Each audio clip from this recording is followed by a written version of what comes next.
Lucy. Welcome to Big Conversations by Ordinary People podcast. Thank you very much. First of all, we are honored to have you.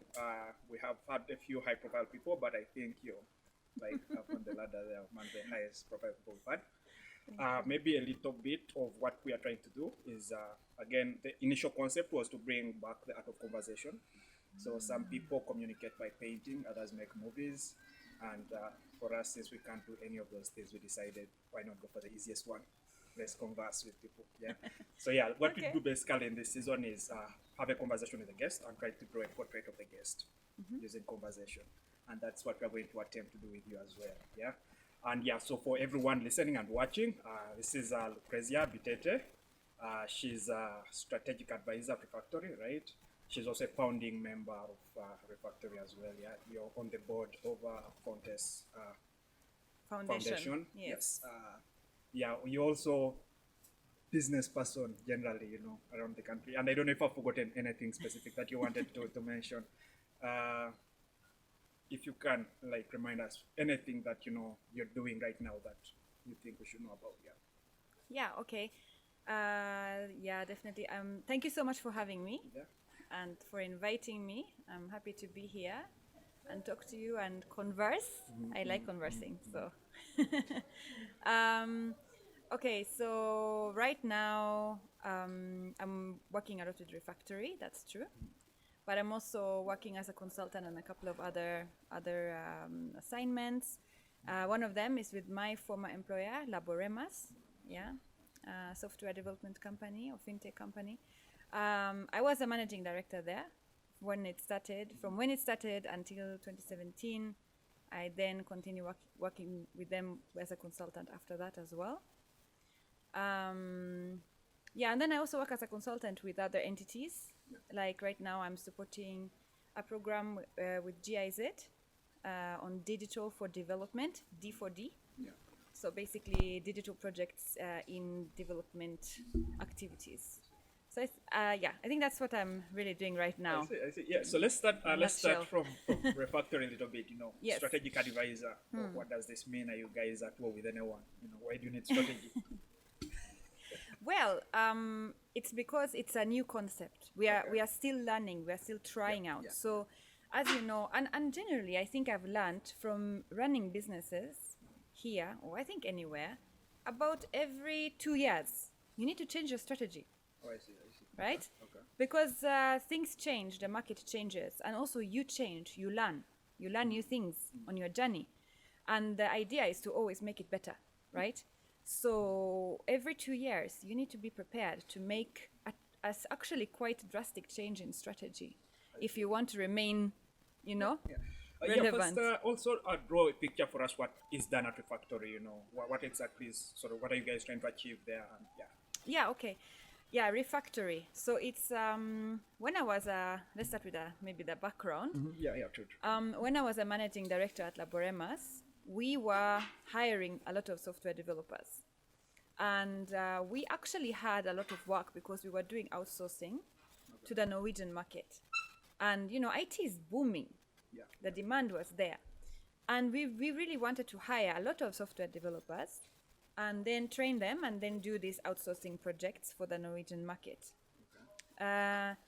But then very quickly we realized that it was actually more difficult to find software developers than we thought initially. Because when we came, we were like, there are so many young people, there are so many unemployed, there are so many talented people, there shouldn't be a problem, to find people.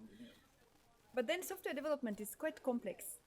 It's not that simple. And we were really struggling. We were really, really struggling. We were spending so long on training people until they reached a level where they could actually contribute on the projects. And after a couple of years, we grew a bit impatient because we were like, we are a private company. We are not a training institution. We want to be innovative, add value to our clients, work on, groundbreaking technology. We don't want to be getting good at training people. That's not our vision, So we started looking for partners to find out, okay, how can we sort of outsource this training bit? Because the people that had gone through university, it really took such a long time to train them up. So there was a gap between what people learn at university and what we needed as Laboremus. And we realized it wasn't only us at Laboremus. Yeah. It was actually many other companies too. So we thought, okay, if we can set up a program to fill this gap, we are not only helping ourselves by creating a pipeline of good people that we can get and hire, but we are helping a lot of other companies too who are facing exactly the same problem. And on top of that, we are helping the young people who are looking for work. Yeah. Because on the other side, you have all these young people who come out of university and they're so, ready to get a job, but then their skills, they just don't match with what the employers want. So we partnered up with Clark International University, which was previously called IHSU, and they had already started a program where they had, with some support from a British organization called YWAM, they had already started a program initially focused on health and technology, but then it also included a lot of progressive subjects like agile project management and things like that. So we hired someone from there and we were impressed. We were like, oh, this person actually knows a lot of things that other people that we get in the market didn't know. So we got in touch with them. That's how we met Michael Nitegeka and his team. And they had already been trying this out, like different formats. Yeah. So we decided to partner with them because we realized, these guys are flexible, they are a bit, forward thinking, and they had already done a couple of attempts, let's try 6 months, let's try 1 year, So we realized, okay, these guys are actually willing to be flexible. We partnered with them and we applied for funds from NORAD, which is a Norwegian donor agency, which we were granted in late 2018. Yes, so that's really when Refactory kicked off, and that's how it started. Now, what do we do at Refactory? That was a real question. So at Refactory, we try to fill that gap. So we see, okay, what is the state of the students? But you don't have to be a university student, honestly. You can actually come from any background. We have many people who either studied something completely different or they didn't even study anything at all. And then we looked at, okay, what is it that the employers want? And there, what is very important is that we didn't only look at the technical skills, but we also looked at the soft skills. I see. Because when we talk to employers, and even us at Laboremus, we had the same experience. If you have a developer who is really good at writing code, but he's not able to work in a team, and he's not able to communicate, even at Laboremus, we've had to fire people because of the soft skills. So we had to make sure that we integrated both of those aspects, the technical skills and the soft skills. So right now what we do is that we have a 3-month program first. It's called a Catalyst. So it's very intense, full-time commitment. And during those 3 months, we basically try to just bring everybody up to the same level, foundation. So it includes soft skills, leadership skills, communication skills, those kind of things. But it also includes an introduction to JavaScript and a couple of other, frameworks like Node.js, Vue.js, database design, HTML, CSS, just the basics. And then from there, after the 3 months, they compete to be part of what we call the bootcamp. Now, in the bootcamp, that is a 6 months program, and there you actually now have to go through a whole project from beginning to end, because we realized that was one of the biggest problems with many of the students at university. They maybe learned theoretically how to code, but if you don't learn how to commit the code or where to store it or how to do continuous continuous deployments and integrations, and then also merge that code with other people from your team, learning how to use all these different tools like Git. It's not really helpful to just write the code. You also need practice in all those other tools that enable you to actually create an app or a project. And to learn that, you need to have done it at least once, right? So that's what we take them through during the 6 months, and they get like a project from an industry partner, which is actually going to be used afterwards. So they have to go through the whole pain of, requirements gathering and wireframing and understanding. And is the bootcamp paid? Yes, it is actually. Yes, so they get a stipend. We call it a stipend. Because it is sort of, it doubles as like a work experience. Because one of the other things we realized is that a lot of students are not getting jobs because they don't have work experience. But now after the boot camp, they can sort of say, that they at least worked for 6 months for this company and did an actual project. And that gives them a tremendous advantage when they go to the job market. So they get a stipend, although we have struggled a bit to raise the funds for that because it's expensive. Yeah, but they get between 400 and 600,000 per month, which is mainly supposed to cater for their internet data, but also for their transport, because sometimes they have to go and meet the client, and we don't want to have stories like, oh no, we can't go there because of... Why doesn't the client pitch in a little bit on that? So that's what we have been trying. And we had actually reached a point where some were a bit willing to, and then Corona came. And when Corona came, or the pandemic, it became really difficult because a lot of these private businesses are quite small, and some of them really struggled financially. So, but it is one of the areas that we are trying to work on. How can we get the private sector to contribute more? It's quite difficult.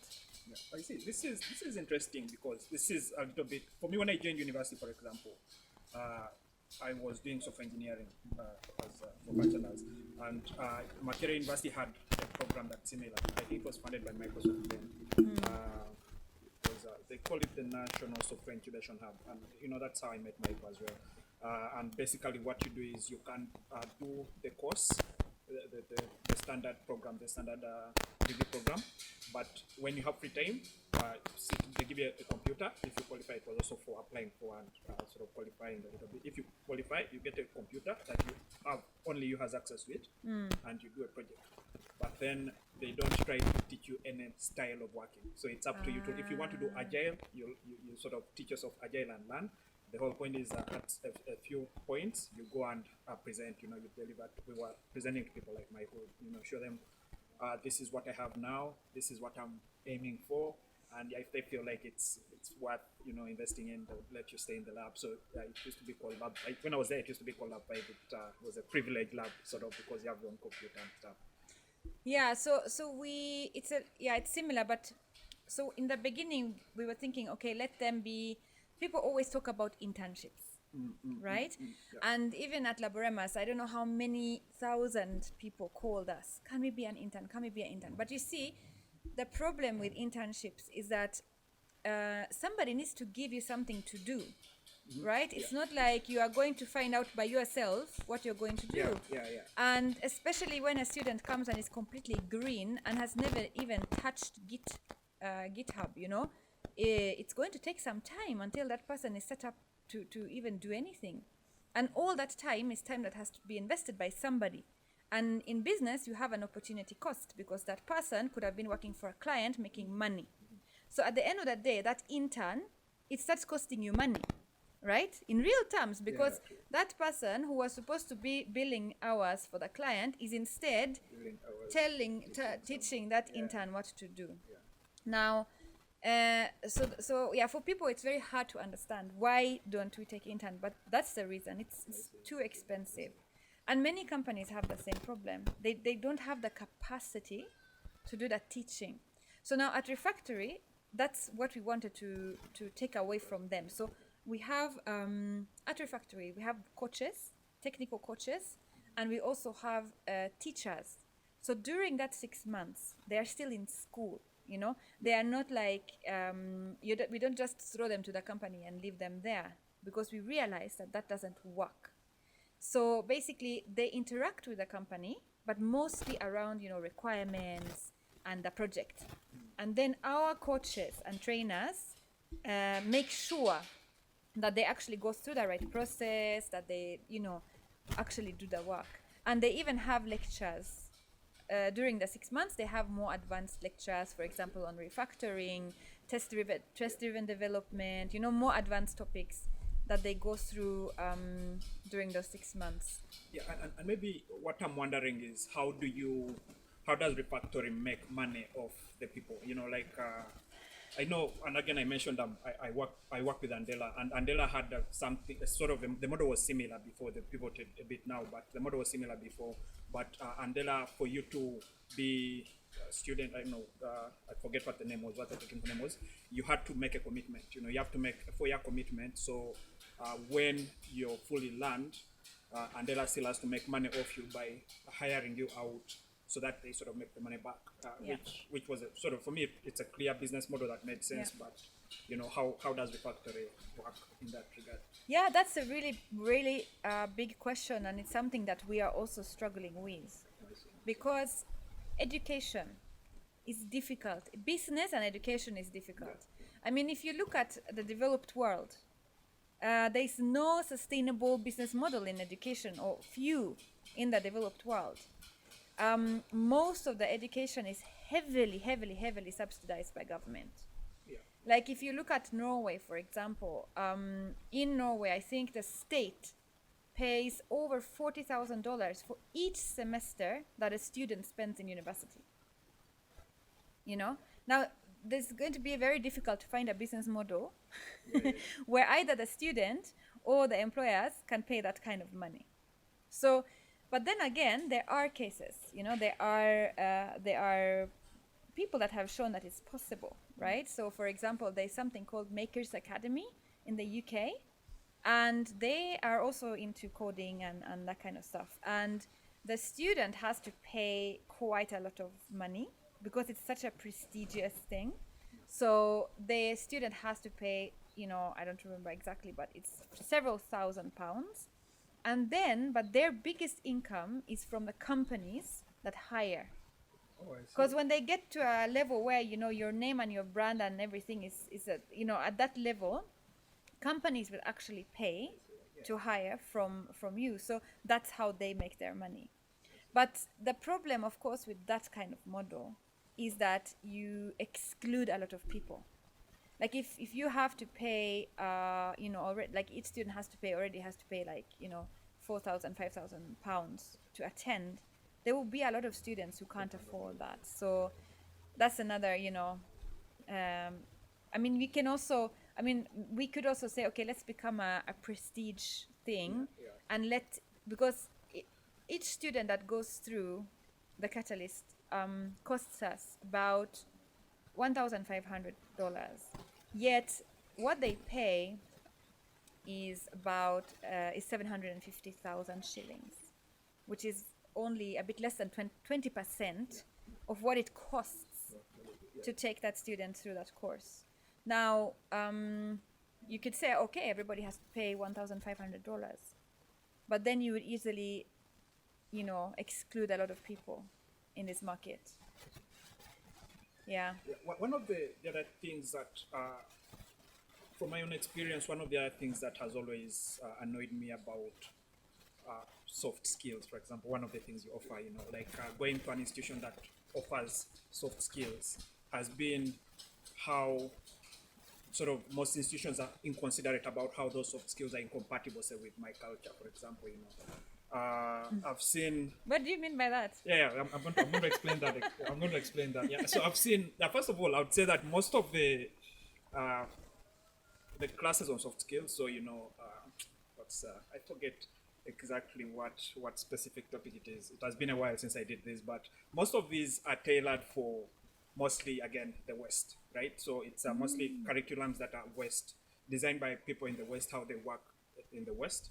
And it, I forget one thing, I had an issue with, well, it wasn't like my own issue, but it was a little bit controversial when it,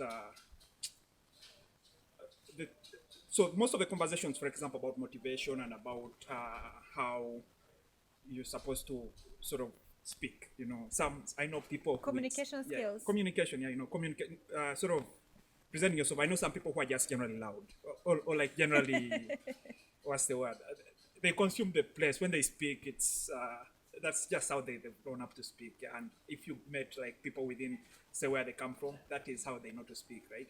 And most of what it means to learn soft skills is to humble yourself down a little bit and things like that, and sort of integrating and I forget what the specific is, but I know there's a few things that are so Western from my test that even such soft skills in Africa I think wouldn't make sense, but in Asia some of them wouldn't even make sense at all. If you went to Asia, for example, where people, say Japan, where people are too polite, they don't keep eye contact and things like that, and you start telling them soft skills. Look, for example, when we were taught in the meetings, when you're speaking, look in the camera so as you fake eye contact, and this contradicts some people's culture, for example. Yeah. And I know what do you think about the generic nature of soft skills as something to be taught by institutions or schools? Yeah, that's a good question, because I mean people understand so many different things under soft skills. That the term itself, I think, is not very well defined or understood. Okay. But for us at Refactory, again, we focus on the need of the employers.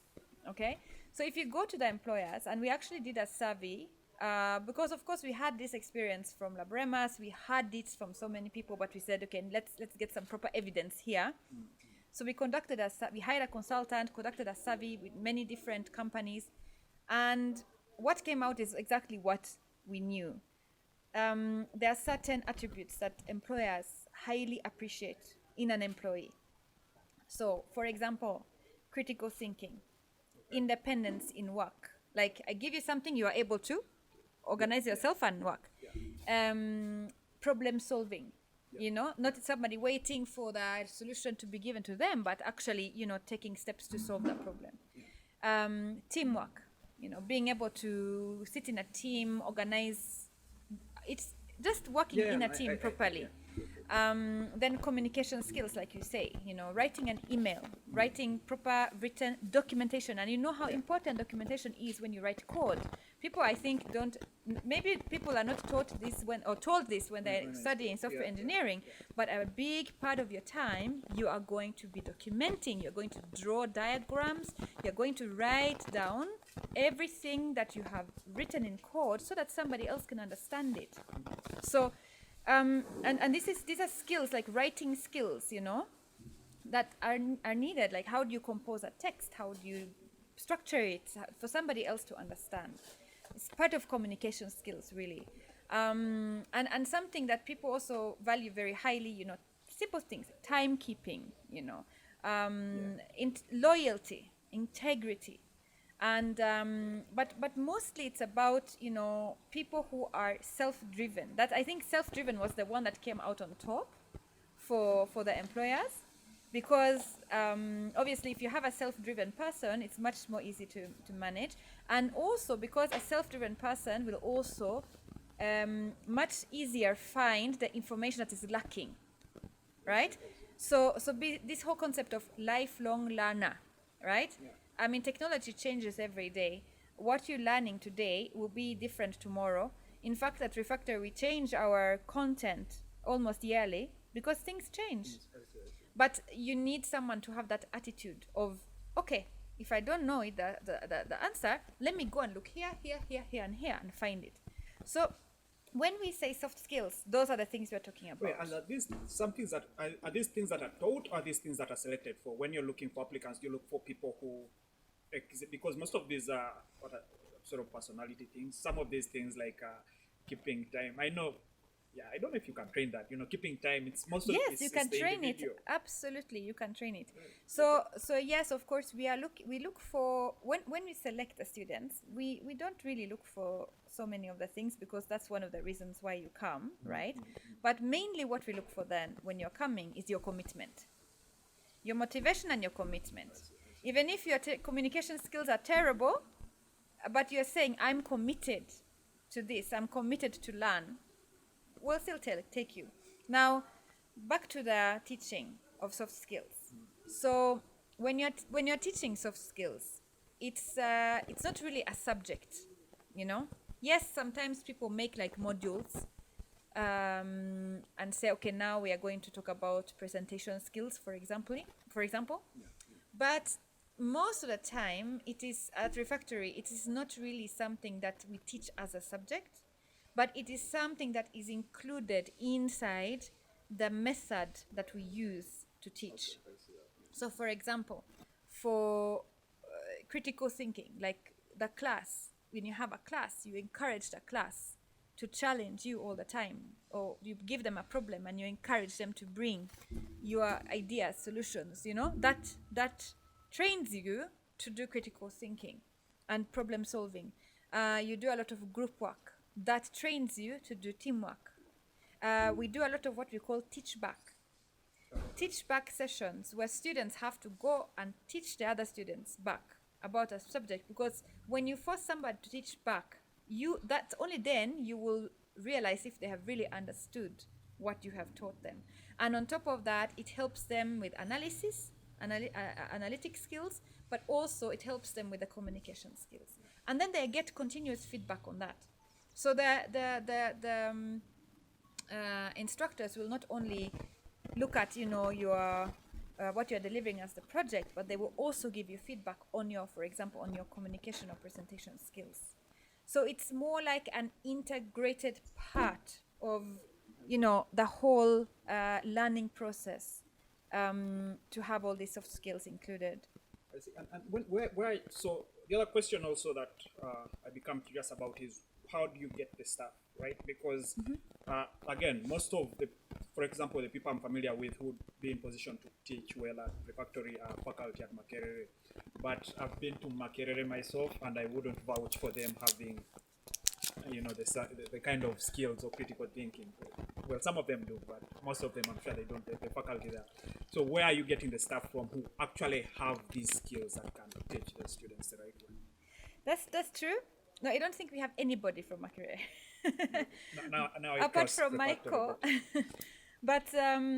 But yes, that's a challenge, and you're right about that, because I think it's very difficult to find people with those attributes here.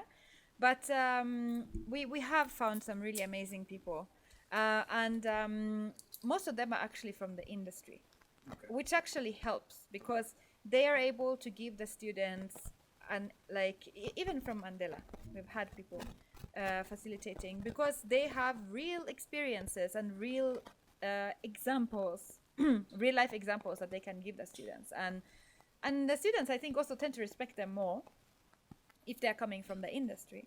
And then again, we also we invest a lot again also in the coaching and training of staff. So, for example, we had someone come from the UK to hold a seminar with them on these type of things. We also have Refactory still has a support of this organization called YWAM in the UK, and several of their people are also volunteering as lecturers at Refactory. So we have some are foreigners,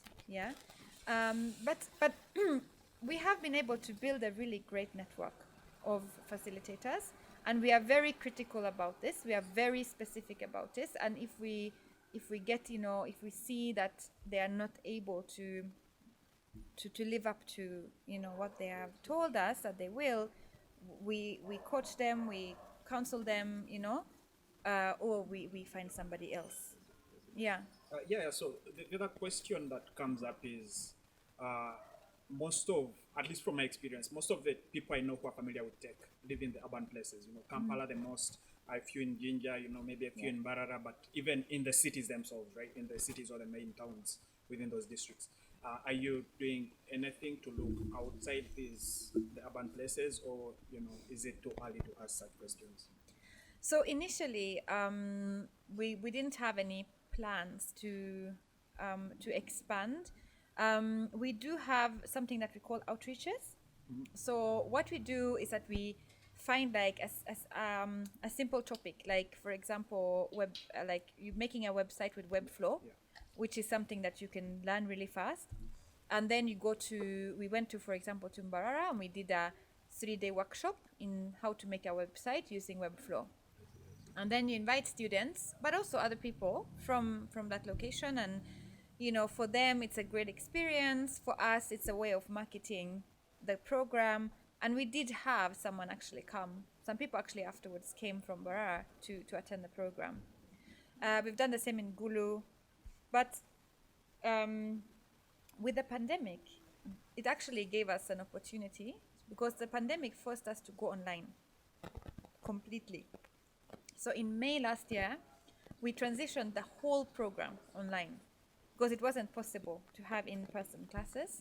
So, and we were, of course, a bit worried about that, especially because of the soft skills, because soft skills are something that is much easier when you're in person.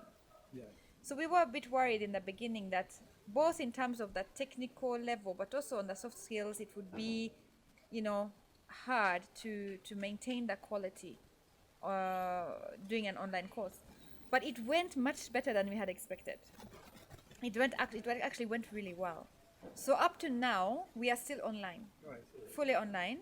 So basically, the Catalyst is 100% online. And then the bootcamp is like hybrid. You can, come to the space and work if you want to with your teammates, but you can also, just work from home and interact with them on call. That's up to you. And all the lectures are still online. So now that, of course, made the course suddenly accessible to people who are not physically in Kampala as well. So we did, right now what we are working on a partnership with the Innovation Village. We already had a partnership with them last year where they would allow students, for example, because Refactory is located in Muyenga. So students who were like Ntinda side of town and didn't want to travel far, and especially students who maybe didn't have access to stable power or internet at home, they could go and sit at the Innovation Village for free as long as they were attending the Refactory program. So we are now looking at how we can expand that partnership to cover also the other locations that the Innovation Village now has in Gulu, Bharara, and Jinja. I see. Oh, Yeah. okay. That's So that's how we are trying to, like, through partnerships, that's how we are trying to expand our reach. Because, we are aware. And we even have partners in other countries that are interested. We have started a conversation with a hub in Rwanda and one in Somalia. So there again, they have students and they want to learn, software development, but they don't necessarily have anybody to offer the content. So they would like us to do that through our online, through online participation. So that's something we are looking at. I think, in fact, this cohort that we are starting now, we had a couple of students that are attending from Rwanda. I see. How many cohorts have there been? I have lost track of them, to be what honest is, with you. What is the success story, though? How many of these the graduates end up getting actually employed? And Yeah, so we have 4 cohorts per year. Oh, I see. Okay. Yeah, so that's why there are quite many now. The success stories are great. Of course, the pandemic did have an impact. We did have some students, because very often if a company gets in financial trouble, the first people to get fired or to get that they let go are the juniors, right? Because the seniors, they want to hold on them as long as they can. So we did have some students who had just gotten hired in like March, and then they were let go in June last year because of the pandemic. There were quite a number actually, but now it has recovered. So we have, if you look at the statistics, about 80% of the bootcamp students are in employment after 6 months. That was actually up to 95% before the pandemic. Right now it is at 80%. We hope it can recover up to 90%. Yeah. What's the nature of like the clients themselves? Is it, I know Andela, it's mostly companies from the US, and if you're from Europe maybe, but mostly it's, I know they have one in Kenya, but mostly, is it the same for you as well, or is it local companies? All of them. So for bootcamp, it's all local companies. So Okay, these okay. are all That's local interesting. companies. I can give you an example. So we had like Kansu Code, we have Phoenix, we have Xente, we have worked with GeoGecko. So these are all companies that have their clients might be, from somewhere Yeah, else, yeah, yeah, yeah. but most of them actually work for the local market, I see. and then they identify a project, and many times it's like an in-house project, maybe a R&D project or some in-house system, because they are aware that these are students, so they are not going to deliver top notch code, but it's still good enough for someone to do an improvement on an in-house system that they want. Or like in the case of several times also, it has been used afterwards.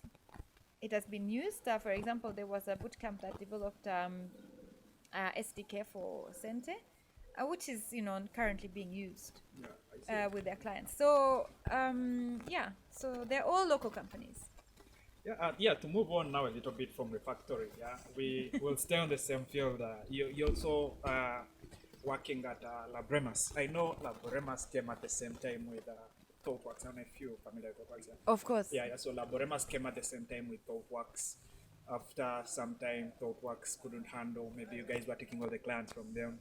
What is it? What are those challenges of having a big software firm based in Kampala? Is it a good thing? Is it a bad thing? What are the good things? What are the bad things, basically? Yeah, no, it's very difficult, and like I told you in the beginning, like you have to be ready to like change your business model over and over again. And I think both ThoughtWorks and Andela are proof that it's extremely difficult. And one of the reasons for that, of course, is what Refactory is trying to address. Because if you, as a private company, if you're spending 2 years on training a developer before that developer can bring you money in, all that money that you're paying that person, remember you're paying salaries, you're paying NSSF, you're paying taxes, you're paying for lunch, you're paying health insurance, all sorts of things, office space, equipment, and you're paying this person for 2 years, and he's not bringing in a shilling, right? And then on top of that, that person can leave at any time. So in the 5 people that you get, maybe 2 or 3 leave before they even start earning any money. Yeah. Now all that has to come from your profits, because as a private company, you have that's the only source of revenue that you have. Yeah. So that's very, very challenging.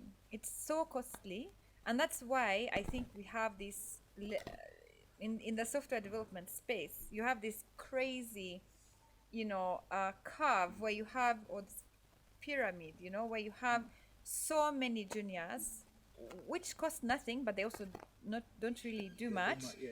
As soon as somebody has 2 or 3 years experience, his salary, goes to the roof. If that person has 6 or 7 years experience and he can call himself a senior developer, you have to pay him almost the same that you pay your managing director.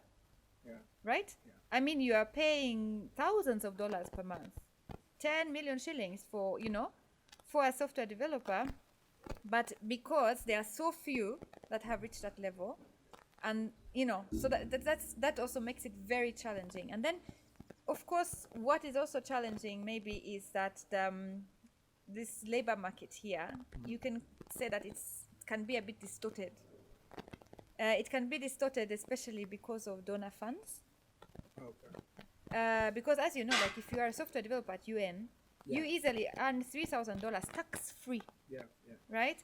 But if you want to make a business that is earning that money, that you need a pretty crazy business model to pull that off, especially in the local market. So that also makes it even worse, because you're competing with companies that have money from a different source. Yeah, I see. and they don't necessarily have to make that money in revenue. They are getting it from, but you as a business have to compete with them in over talent. And as a knowledge business, I mean, talent is those are your assets. And also, what is the sort of retention? Because that's one thing I'm very curious about. I know where I work right now, the company I work right now has a few people who are hired from Facebook or Google. And when I have the conversations with these guys, they tell me about how they join Google as graduates and do 4 years, because I think after 4 years, there's something with the stock or something. Yeah. And then they leave, and that is basically their aim, After 4 years, then they leave and join. Usually, if you have 4 years at Google, most of the startups will look at a certain way. What is the level of retention at Laboremus, for like senior engineers when you've trained the person, you've made them, considerably senior? Do they mostly stay, or do they go and look for greener pastures? That is, of course, it's a challenge that you have to, as a company, you have to work on every day. Because, like I said, in this market, there's always going to be somebody who is going to pay them more. Yeah, true. Right? So, and you're basically competing with those people. So Laboremus works on that in many different ways. So of course, you have to find other things that are important to people than money. Which, in one sense, that sounds very difficult, because as you know, people really like money. Yeah. But on the other hand, if you start talking to people, you quickly realize that there are very many other things that are important as well, such as, a good working environment, nice colleagues, no politics. That's something that people mention so often. Like, people can have a very good job with a lot of money, but the politics can wear you out. So making sure that you have a good working environment. Then, of course, trying to have, taking care of people in where they are in their lives. For example, if there are those that have young families, provide them with health insurance. Those who maybe are looking to buy, their first car or a piece of land, provide them salary loans. Find those things that you can do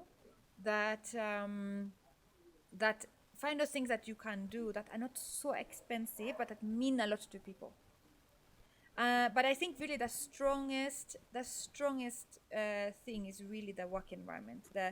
How do you build this team spirit, in the company, and how do you make people believe in your vision in the company?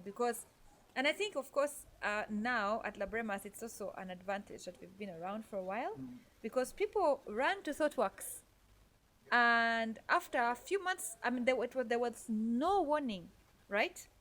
All of a sudden, from one day to the next, it was shut down, and all those, I think it was 40 people, lost their jobs. Now, same thing happens with Andela, right? So the good thing for Laboremus is that at least now we've been there for a while. So, because what does it help you to have a very good paying job when you never know, after 6 months you might lose it. So so I think, but it's a lot of effort, and we quickly realized that we needed a full-time HR person just to do this work on these things. So even when we were a fairly small company with only 15 employees, we had a full-time HR. And the job of that HR was really just to make sure that everybody was always happy. Like, there was no outstanding questions or outstanding discussions about their, appraisals or their progress. People they just felt that they were followed up by the company, that were taken care of, organizing, these team building events. And also I think I also realized how important it is to constantly keep reminding the staff about the vision and the direction of the company. Because if you don't do that, then people get insecure. If they feel that there is not a clear vision that is followed by the management, and if they sense that there is some sort of insecurity in the management, which is often happening, because remember, we are constantly changing our strategy. because we are trying to respond to the market. But you have to try to make it appear like you have this very certain course, and that's very important to the employees. I see. Yeah. So the other question also is, so the pandemic started, and sort of I think especially in the West, most of the companies became comfortable with having their employees remotely. And I know big companies, for example, like Google and Facebook, they are so insecure because they think people saw their IP, so they force you to obviously work on premise. But they also were opening up to letting some of the employees work remotely. Yeah. But that means now that there are sort of scope for talent increases now to Africa, for example. Yeah, Sure. maybe it would have been harder for, say, Google to invest in hiring me because they have to invest in taking me to, say, San Francisco or Europe, which they could only do that if they're sure that I'll actually be valuable to them, right? But right now they can take that risk if they can hire me. Well, maybe not, okay, Facebook, maybe not those big tech that they still don't hire remotely anyway. But the It will come. Yeah, I mean, It can eventually, come, yeah. yeah. But the companies that a lot of companies out there, say in San Francisco and China, that hire that are willing to hire remotely, isn't this bringing out competition for, or even invalidating sort of the Laboremus' vision of setting up an office in Africa, because now they can stay in Norway and still hire the same staff? That's true, and that's why the business model of Laboremus has changed drastically. Okay. Yeah, so so right now, just to be very clear, at the moment, I'm no longer on the board. I was at the board, on the board of Laboremus Uganda for a long time. Right now, I'm working with them as a consultant, so I'm no longer, part of all the strategy discussions and all that. But I was part of many of them before, and that's exactly what we have to do. Like, we realized that it wasn't profitable to do the outsourcing, first of all, because by the time the people that we trained were experienced enough, we had to pay them a lot of money, and here you have a lot of taxes. You have 30-40% of taxes, and then NSSF. So in the end, it was actually cheaper for Laboremus in Norway to hire people in Serbia than Uganda, because it was just too expensive to have the good people. Yes, you could have the juniors, but then the systems were quite complex, banking and finance systems with a lot of security risks and stuff. So we had to abandon that model. But by the time, the good thing was that by the time we abandoned that model, we had already created customer base in the local market. So now our biggest clients, or Laboremus's biggest clients, became local banks. Okay. Yeah, so that was great, because it gave us time to build, it gave us time to train, it gave us time to bring to develop a name and an image in the market and credibility, which is very important, especially when you want big contracts from banks. And it took 5 years. We made a lot of effort trying to get into the local, banking and finance industry. But after 5 years, we did get our first big contracts, and from then it moved on. But then, like I told you, you can't get comfortable. You're never comfortable when you run a business. So obviously, then when you are depending on local contracts with local banks, there are a lot of challenges as well. And because the willingness to pay per hour is limited, of course, in the local market. And also these consulting contracts, these what we call them, sort of bespoke systems, customized systems. It's a lot of work and it's a lot of risk. So very often you spend many more hours than what you had budgeted, and you end up not actually making a profit. And then, of course, the other problem is that there's still a big gap in the understanding of IT and software in the banking industry here. Okay. The staff in the banks, from the very bottom of the IT department, from the systems admin up to the very top, to the executive directors, they don't understand IT well enough or software. I see. And that becomes a big challenge because you spend so much time. So you were contracted to develop software, but in the end you spend time, for example, setting up a VPN to have, it took, with the first bank, it took 8 months to set up a VPN to do remote deployment. Took 8 months. And this is not. And in Norway, it is common practice. Like you deploy remotely to any bank. We were even doing deployments from Uganda before GDPR. We were doing deployments routinely on bank servers in Norway from Uganda. No problem. But here, for that bank to be able to set that up, it was a nightmare. And is this not work you build for? I would imagine still. Well, yes, but you remember, this is not an agile environment. In Norway, it is. In Norway, you bill at the end of the month what you have spent. Yeah. And as long as it is within the scope you have agreed somehow, they will pay. Here, you know how it is. You have to do procurement. Banks are almost as bureaucratic as government. Yeah. So you have to make a work plan, you have to make a budget, and you have to tell them this system is going to cost you $200,000. Now, once you have gone through that whole procurement process, it becomes very difficult to add extra hours. I see. Of course, you try to protect yourself with disclaimers, but just to be able to now build that extra time is another whole story. So that lack of knowledge, but then all the way from the technical team up to even the people who are going to use the system. Now, for example, you have finished building the system, but they don't have a rollout plan. They haven't thought about the devices they need to put in place. They haven't thought about the training. They haven't thought about the whole change management. And that's outside our scope, right? Yeah. But still, if the bank is not able to do that, our project will be looked at as a failure. So eventually, it will come back on us. So you now start to try to help them and say, okay, you need to... But it is very, very, very difficult. So that model also we have, or Laboremus has now abandoned it. Okay, we are still doing some projects for banks, but we are now pivoting slowly over to actually a product. Yeah.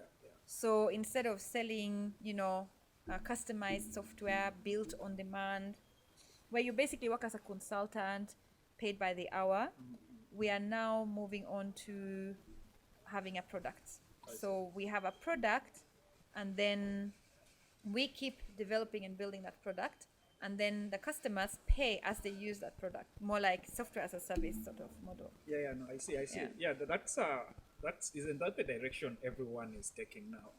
I fear that at some point we are not going to have, because the difference between what, say, Laboremus is doing, what ThoughtWorks was doing, and maybe what Andela is also doing is you hire staff. Basically, that's what you do. You can't say we want to build this and we just want staff to build it. So the bank can have the ability to build software ideally, right? But if Laboremus runs away from that, maybe ThoughtWorks at some point also runs away from that. From that model where you decide we are building the Laboremus banking system, and we are selling it to you if you want to use it. Doesn't that mean that most of the expertise is now going to be left onto software engineers?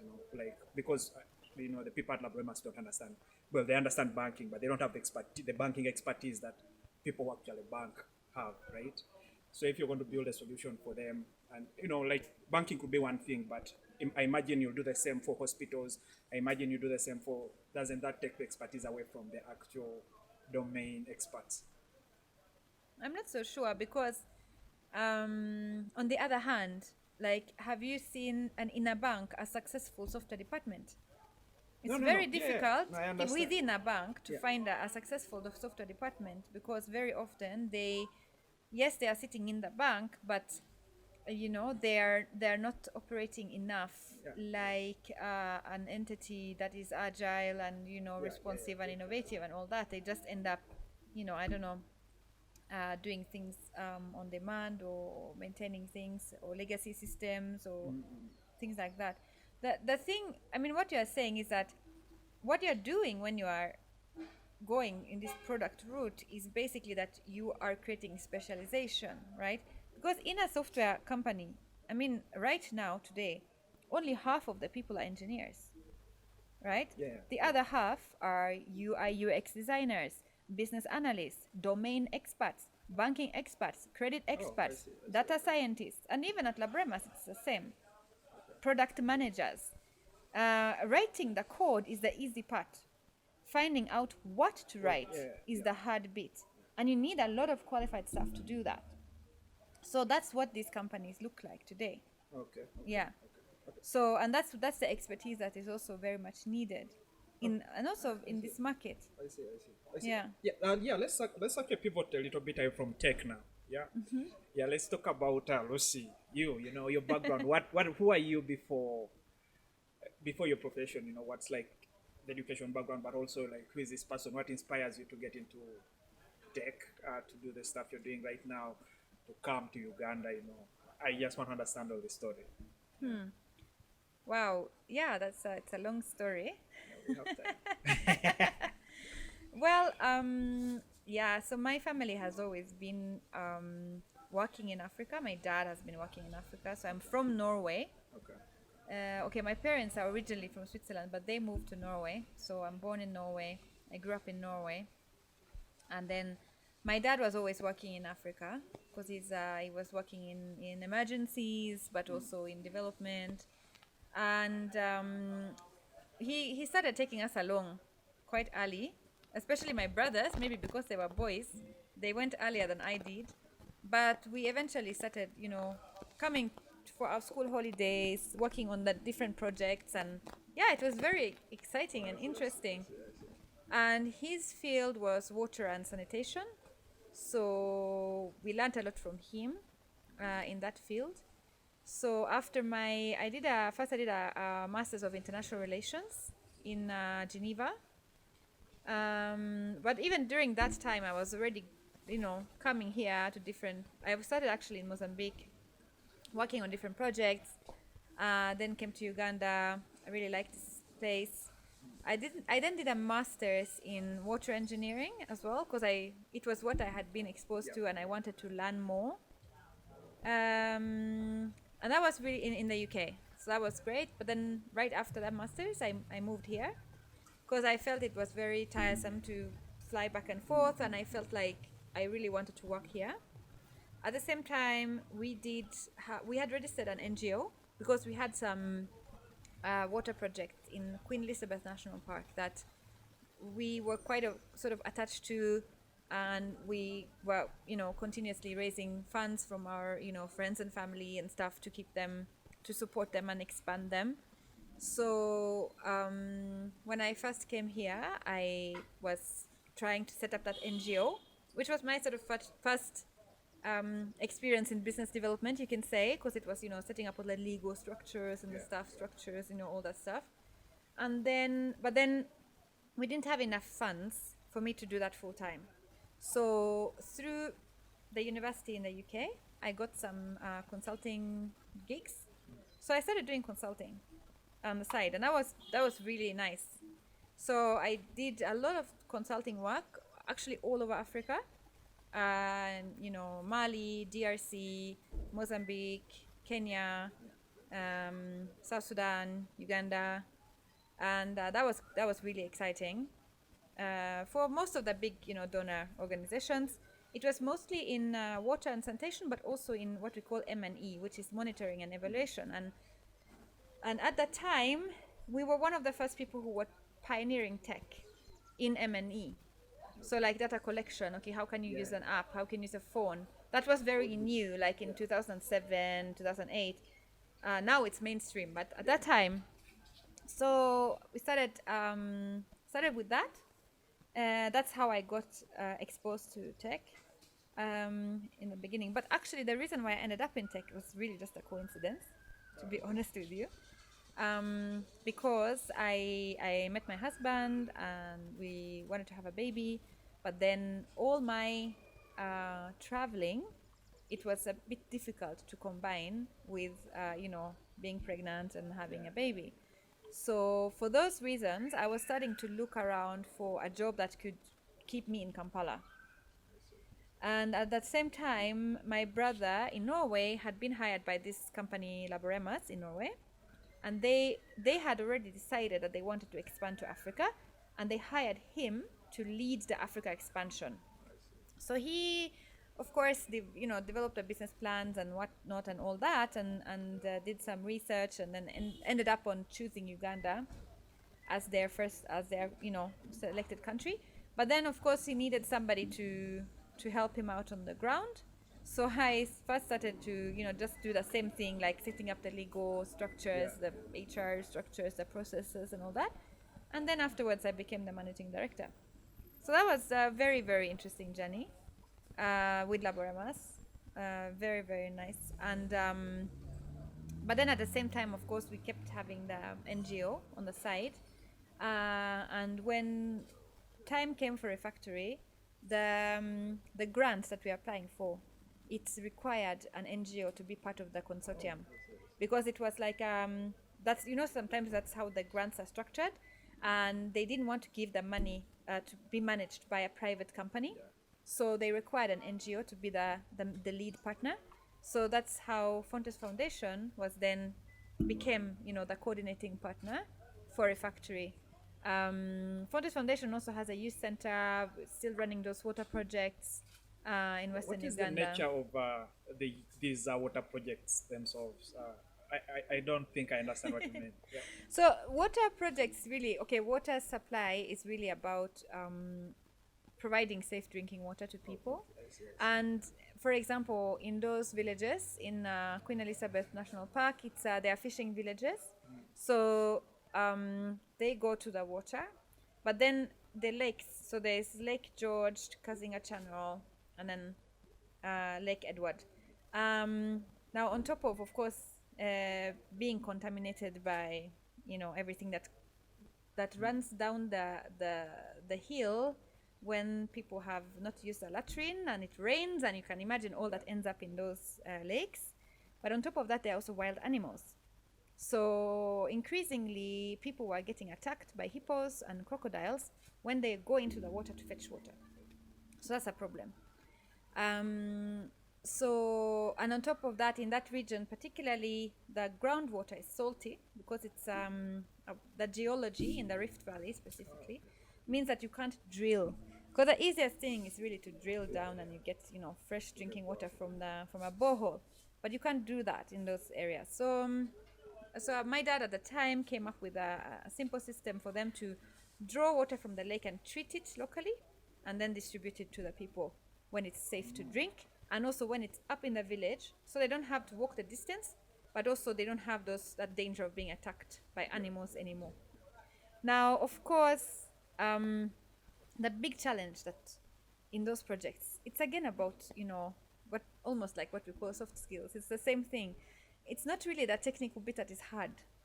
The bit that is hard is to convince those people that they have to run that as their own little business, and that the whole community has to contribute and they have to pay, so they have enough money to put fuel in the pump or the generator, pay the power bill, and add those chemicals to treat it. And of course, no government or aid agency is going to be there and pay that stuff for you.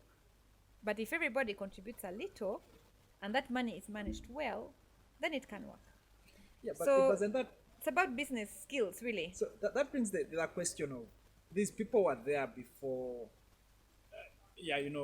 These places have been inhabited before. How are these people getting the water? That I'm very curious to understand. They were just walking. They walk into the lake So and they draw were it doing from it the the risky lake. way, basically. Exactly. Oh, I see. So then, of course, what you have first of all, you have a lot of time that is wasted because you walk a lot down, back. 2, you have a lot of diseases because obviously, like I told you, I mean, most people, actually, many people die from what we call fecal oral diseases, which are transmitted from what we call the feces from a sick person to the mouth of another person. And you can do it either if you don't wash your hands. Flies can also have that effect, but mostly what happens is that people don't use proper sanitation like latrines, and I'm sure you have seen most villages People don't use latrines very strictly, so all that ends up in the water. People drink it and then they have diarrhea, all the time, literally. One of the criticisms, especially for NGOs, and when I was so part of my earliest employment was with UNICEF, and there was a big joke. I don't know how true the story is, but there was a big joke about UNICEF trying to dig boreholes or build nearer wells for, I think, women in Jordan, because one of the reasons they gave was we are trying to make sure the women don't have to walk long distances to go and fetch water. And the criticism was, that this efficient, sort of what would be efficient, I want to say Western. This, I think it would be efficient to get water nearer, right? What they did instead for what the trade-off was for this efficiency was to cut out the community, because most of these women enjoyed working in groups for those long distances away from home to just go and fetch water. It was sort of an activity they look forward to in a day. But now they didn't have that excuse anymore because the well was like a few meters away from home. And how do you, like running an NGO, how do you manage to look out for those, I would say, cultural, traditional things that are not easily measurable, for example, that are not easily measurable, but are so important to the natives, the people who stay there. They have attachments that would look irrational to, like, say, an external observer. How do you manage to look out for those things so you don't instead end up, urbanizing their place, making it sort of an efficient, planned society, like a town or something? Yeah, I mean that's of course always a challenge, but of course the main way to deal with that is to always involve the community in every step of the way, and also to demand something for the commitment. Because if you just come and drop donors come and drop things on people, they will never take ownership to them. They have to be involved and they have to make an effort and put in that effort. Now, fortunately, most places where you go, they will actually come running at you and say, we need water, we need clean water, we need it close by, because like all the problems I had already described to you. The biggest problem actually, and where UNICEF is also a big culprit actually, is that the sustainability of those structures is not ensured. Because the donor comes, drills a borehole and leaves. And then the people don't have ownership to it. They use the pump until it gets broken. But when it's broken, nobody wants to pay for the spare parts. Nobody even knows who can fix it, where to get the things or anything. And that's a huge problem. It's one of the things that really shocked me when I started working in this business, because I felt that it was so cynical that if you travel around Africa, you see borehole after borehole after borehole which is abandoned, and you start thinking about all the millions of dollars. Just drilling one borehole is roughly 20 million, without the pump. Okay, add on the pump, so 35 million. All those things are just littering, the countryside, and nobody cares. So that is the biggest problem, and that is what Fontes is trying to do differently. So yes, we have the hardware, but our main focus is not on hardware. It's what we call the software. Again, the soft skills. How do you create a structure, a social structure around that water system, so that it can work by itself without needing someone to come back and fix the pump? So and now those water projects, actually the first one has been there now since 2003, and it has run itself now for almost 20 years. I think that is quite an impressive track record. And Fontes doesn't do anything. All we do is we have a local guy who is actually part of the community that we hired after we paid for his education. We hired him as our coordinator, and all he does is that he goes by and checks once in a while that those guys are still having their meetings, that the money is being collected, that they're keeping their records, and that they have basically the things in order, so that when they have to pay for the chemicals, money is there to pay the chemicals. Of course, there are so many issues, like they have infighting, conflicts, money gets lost, but you just have to have someone who goes there and helps them through each of those little issues with some little guidance and mentoring, really. It gets done, and then they're able to move. I see. So what about the youth centers? What are those about? First, describe that for me. Yeah, so the other big project that Fontes Foundation has is a youth center. It's located in Bunga, and It's just the one. it's only one. Yeah, and what we do there is it's a bit the same really as Refactory, but just for a different target group. Okay. So Refactory, it's coding skills, and it's maybe students that have finished university, or at least they have finished, their secondary education. But when you look at the demography of Uganda, that's a very small percentage. It's quite a small percentage of youth in Uganda that have actually finished S6. So the much bigger problem are all those other ones, Yeah. and they are the big masses.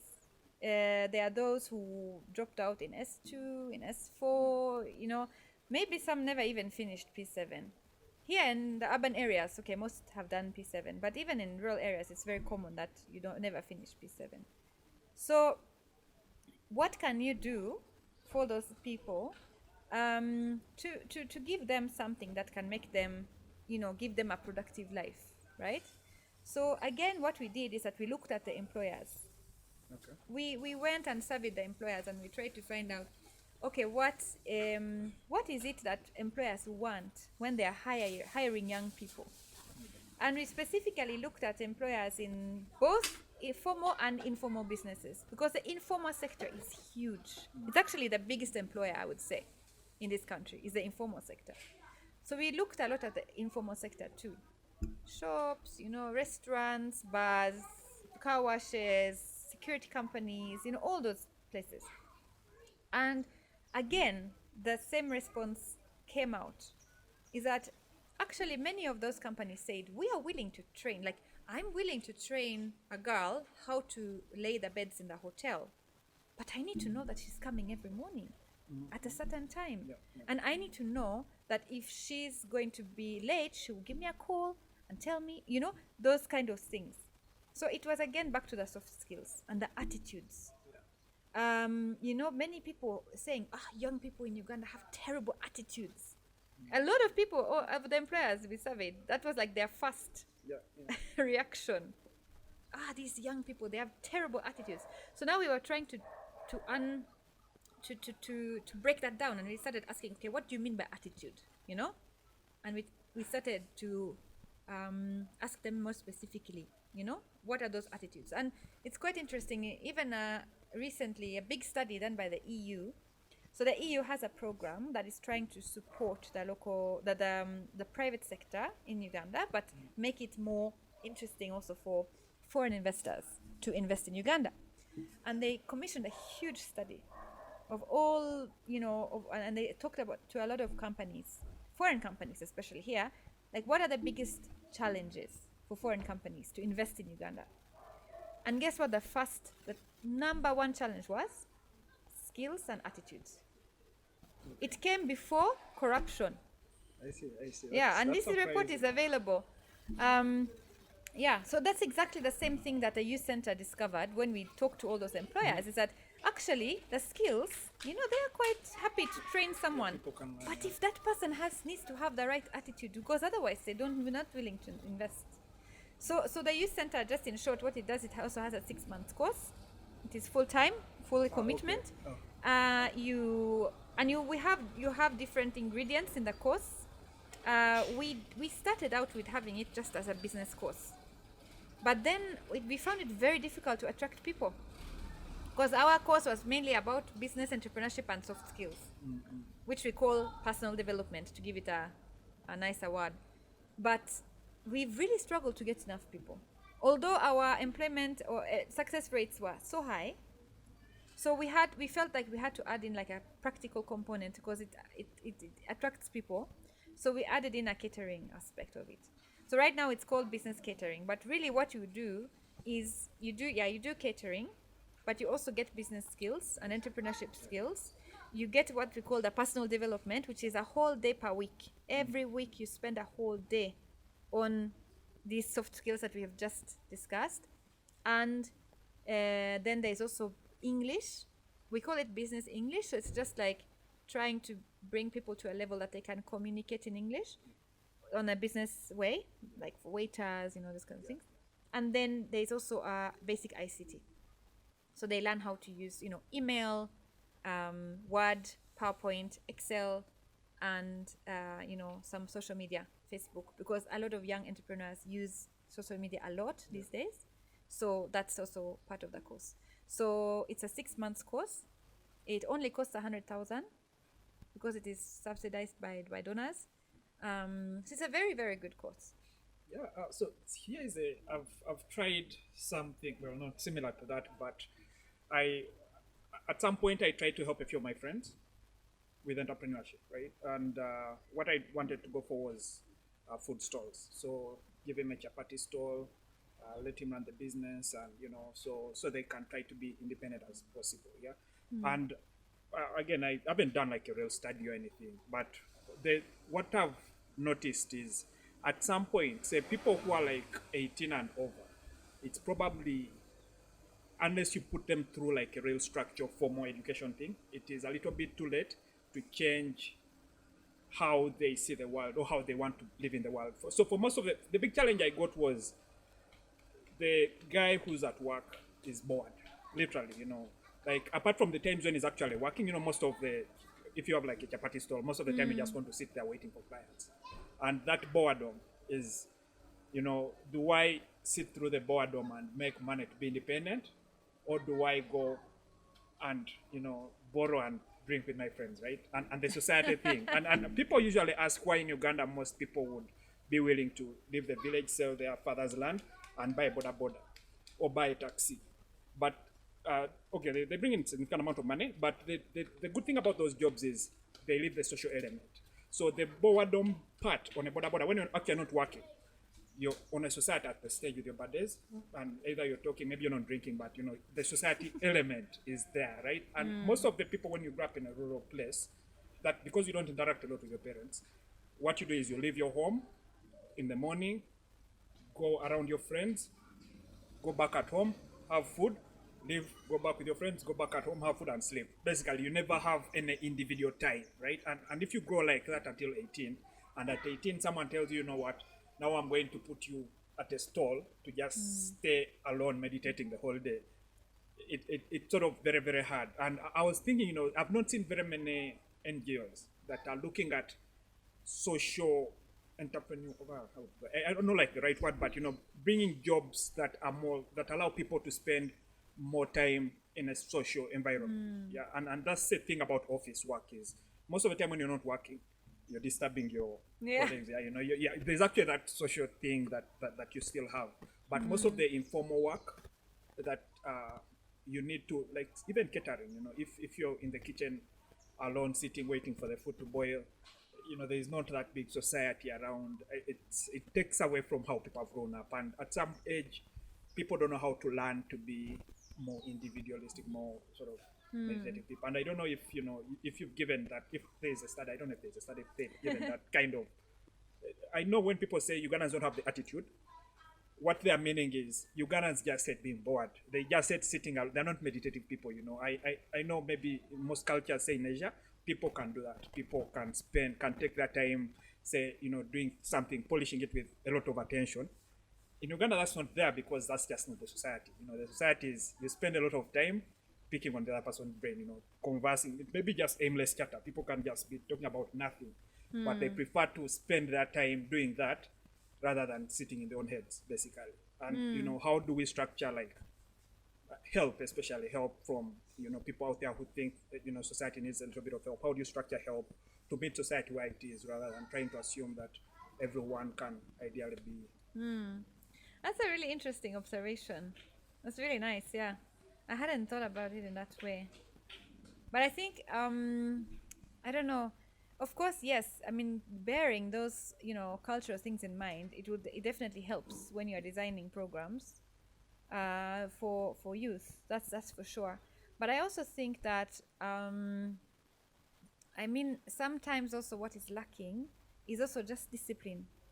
If you learn as a child that, if I persevere with this, like let's say I'm doing something simple in the house, I'm helping my mom, and it's hard, and my mom says, no, you try it, I'll give you a reward after, and you get that, that's practice. That okay, I need to do things, but they're hard. Sometimes they're hard, but I need to persevere because I will get a reward. But the reward will not come today. It will not come even tomorrow. When you're working, your reward comes at the end of the month, right? So I think it's also about just exposure to that thing, and it's part of that the soft skills we are talking about, right? How do you build that perseverance? And that's also very, very key in the working environment. Like if somebody gives up after 2 minutes because something is difficult and says, no, let me go and drink with my friends instead, that's not going to be a very good employee, right? So it's about how and you get into the point where it's a little bit more persistent, basically. Exactly. And the thing is, the problem with soft skills is that you can't just tell someone persevere, and then from that day he said, okay, I will persevere, and then from there you will do it. No, it's the same with confidence. At the TED talk I was talking about confidence. It's a big problem that a lot of the young people don't have enough confidence, because in an office or in a workspace or in a team, you need people to have confidence to speak up and to really, to contribute. But very often you see young people, they don't have that confidence. And the problem with confidence as well is like you can't just tell someone, be confident, and then from that moment you're confident. No, it is something that is learned over time through repeating small practicing cycles since from when you are a child. Now imagine if somebody has been learning this from when they are a child, and now you have someone who is 16, 18, and you have to start on that. It's a challenge. It's a challenge, because you have to now try to learn all these small things, like perseverance, like confidence, like communication, and you need to learn them, and self-awareness, for example, how to control your emotions. It is something that is very important in a working environment. You can't have people who throw tantrums in an office, right? But I have seen it happen. I've seen employees who have literally been so annoyed that they have walked out on the employer and cut all communication. Now you're behaving like a child, and somebody is 25 years old, and you're like, okay, how do we now deal with this, right? Because that person was so annoyed of something, they just walked out and disappeared literally for 2 weeks. I see. How do you deal with people like that? I mean, these are all things that are part of the soft skills. I see. How does so if I know people who would benefit from the youth program, how do people apply for that, and who is selected and who is not? So the youth center, anybody really can join. You don't need to show any papers or anything. Of course, we verify that you are a person in need. Right? You have to be in need. Well, I mean how that do you is define mainly just about. How much. Okay, where you're coming from, your background a little bit and all that. But it's really open to everybody. But what is needed is a basic level of English. And a basic level of IT skills. Now, if you don't have that, there are short courses at the youth center that you can start with. So if you've never touched a computer, you can't start on the long course. But you can do that short course of ICT, which is always running as well. So you do that short course of ICT until you are ready to do the long course. Same with English. If you have no English at all, you can do that short course in English to bring you up to a level. And sometimes we've had people who have done it 3 times until they got ready, but they get there. If they really have that motivation, they get there, and then they do the long course. So IT skills, you just mean basic computer. It's just about really, managing the mouse and that's those basic things. I see. And is this free? Do I have to pay? So the long course for 6 months is 100,000. Okay, for the 6 months. For the 6 months, which is very, very cheap. Of course, still some people to struggle to come up with that, and for those people there is also help.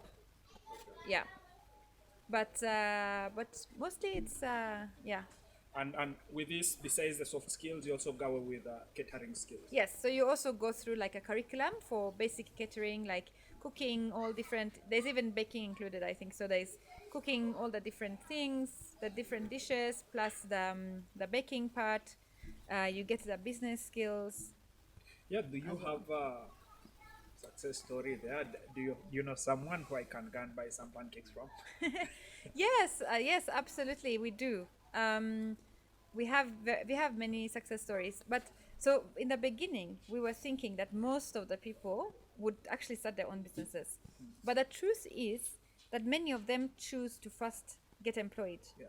And that's a good thing, because when they first get, and most of them do it because they need to raise some capital, but also because it's very good for them to see how what's going on in a business.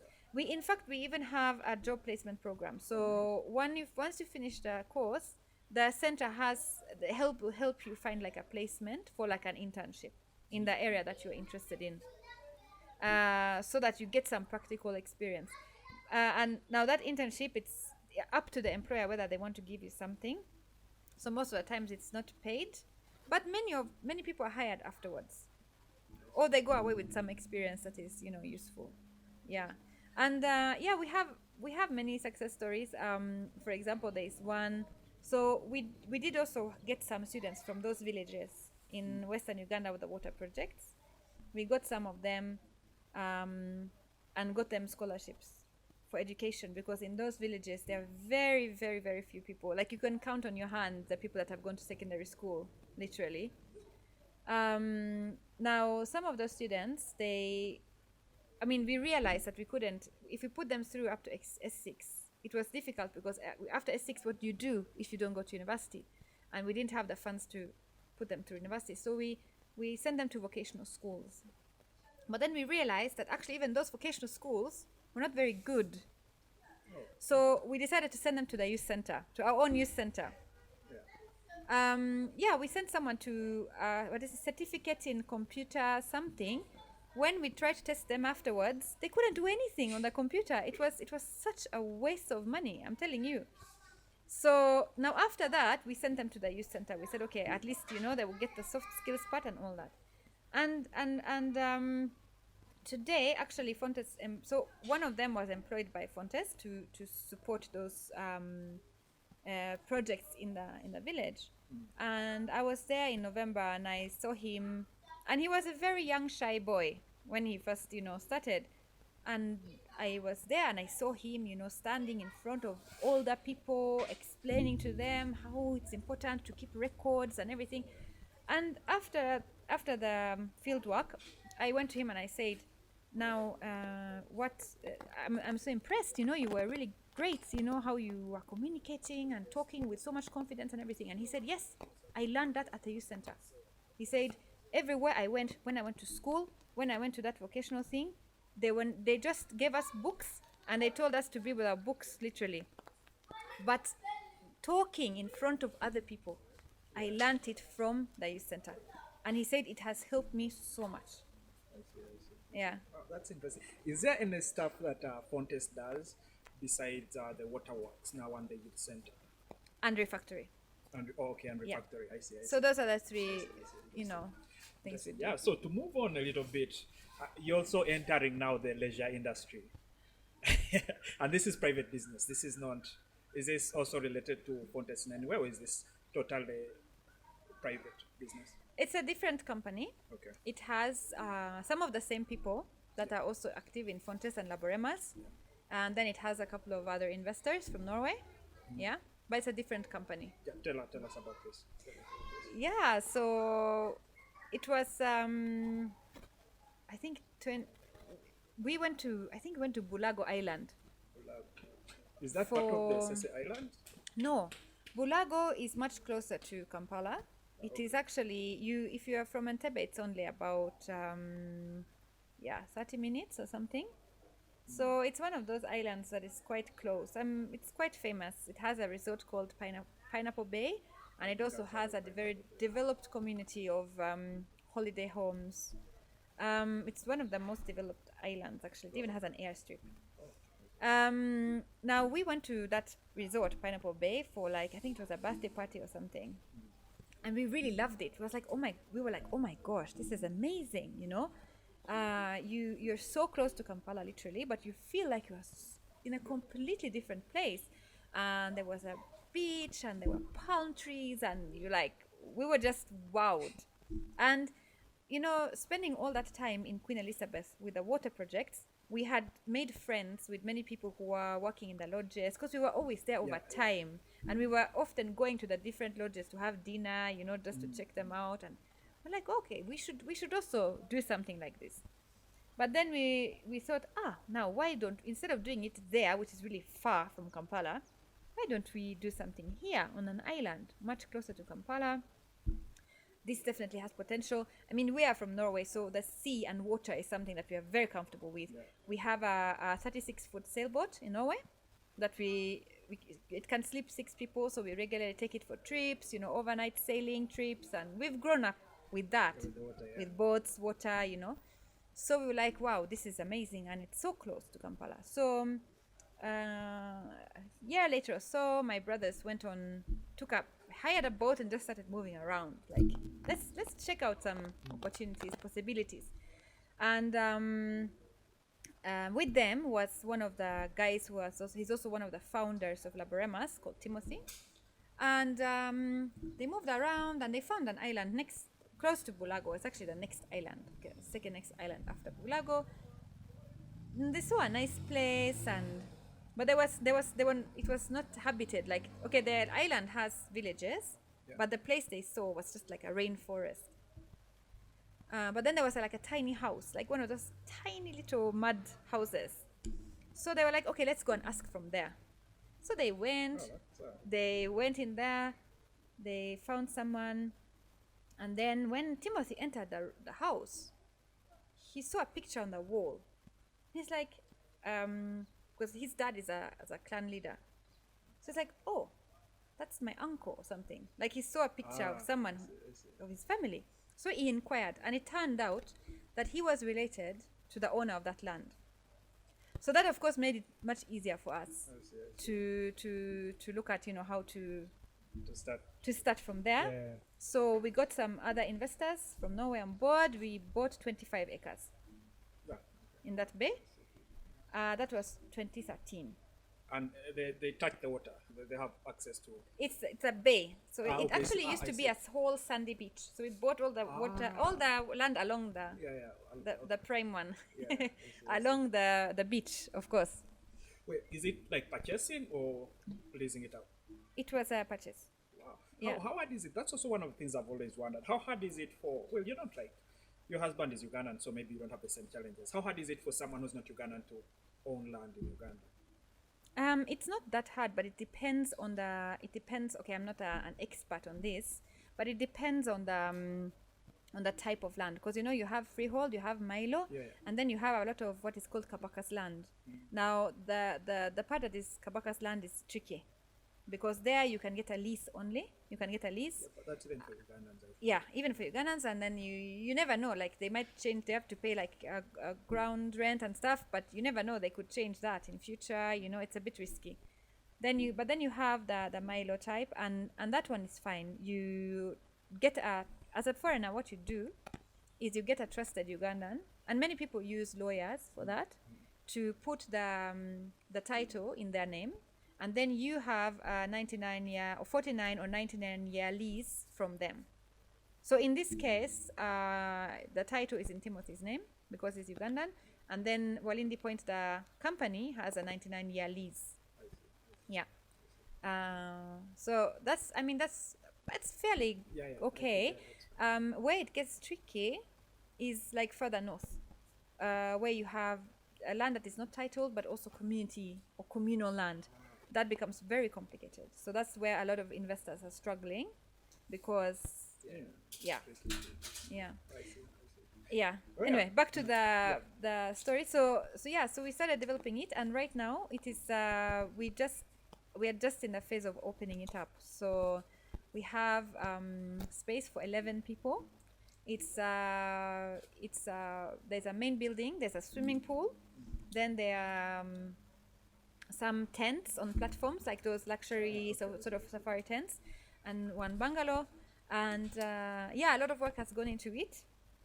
We've been working very hard over the last year to finish all the structures and I mean, funny enough, like technology has played a very important role, because being on an island, it has been very difficult to go there because it's expensive. So almost a lot of the construction has been managed via WhatsApp.